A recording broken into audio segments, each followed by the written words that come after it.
Today on Running to Him, the country needs leaders who are skilled and devoted to God. For our country to continue, our leaders should be chosen for their skill and devotion to godly principles.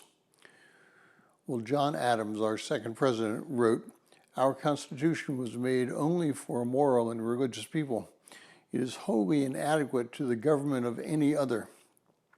His son, John Quincy Adams, and our sixth president, wrote this: "The highest glory of the American Revolution was this: it connected one indissoluble bond of principles of our civil government with the principles of Christianity."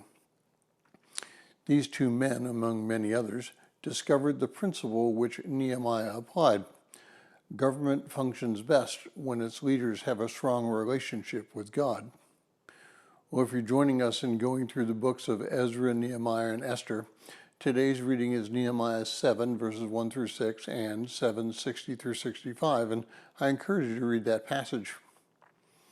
Well, Nehemiah 7, verses 1 through 3 from the Tanakh, it says this: "When the wall was rebuilt and I had set up the doors, tasks were assigned to the gatekeepers, the singers, and the Levites.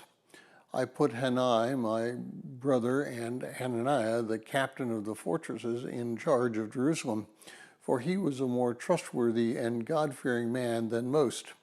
And I said to them, 'The gates of Jerusalem are not to be opened until the heat of the day, and before you leave your post, let the doors be closed and barred. And assign the inhabitants of Jerusalem to watches, each man to his watch, and each in front of his own house.'" Now, I chose the reading this morning from the Tanakh, which is the Jewish translation of the Old Testament. This translation presents Nehemiah's orders concerning the guarding of the gates of Jerusalem very well. He tells the leaders that he must have a relationship with God and that they must never let their guard down. These principles are critical to our lives as well. Our nation has survived 244 years. For many of those years, we existed as a nation dedicated to the proposition that there is a sovereign power greater than the government itself, to whom we should worship and follow his given principles.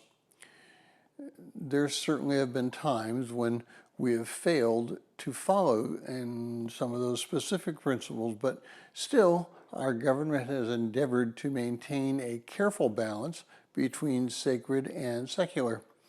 But beginning in the late 1800s, that started to change.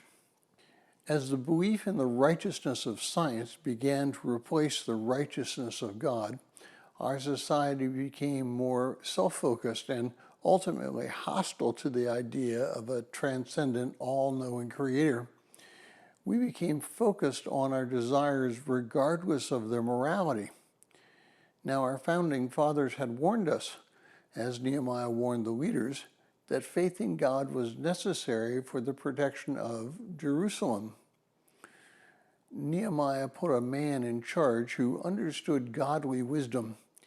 He required that each person be responsible for their own protection, creating a strongly committed army. He issued rules as to when the city would be open to the world and when it would be closed off. Now, our country should not have a state religion or denomination, but we should have men and women who are God-fearers and willing to govern using godly principles to guide us. We as a nation and individuals have failed and are failing to follow these principles. We opened our lives so that anything could come in and spend time with us. We stopped taking time to surround ourselves with a protecting army of believers because we were always open to any thought. We stopped relying on God and started relying on man to determine our principles of living. Now, Paul writes in Romans 1, verses 22 through 23, "Although they claimed to be wise, they became fools and exchanged the glory of the immortal God for images made to look like mortal man and birds and animals and reptiles." This truth is more visible today than ever before. And we as Christians need to guard our gates. We need to protect our homes. lions lay in wait to attack us. Thank you for listening. We pray that today's devotion was meaningful to you. We would love to hear from you. If you listen to us on Facebook or YouTube, please like, subscribe, share, and tell others about us.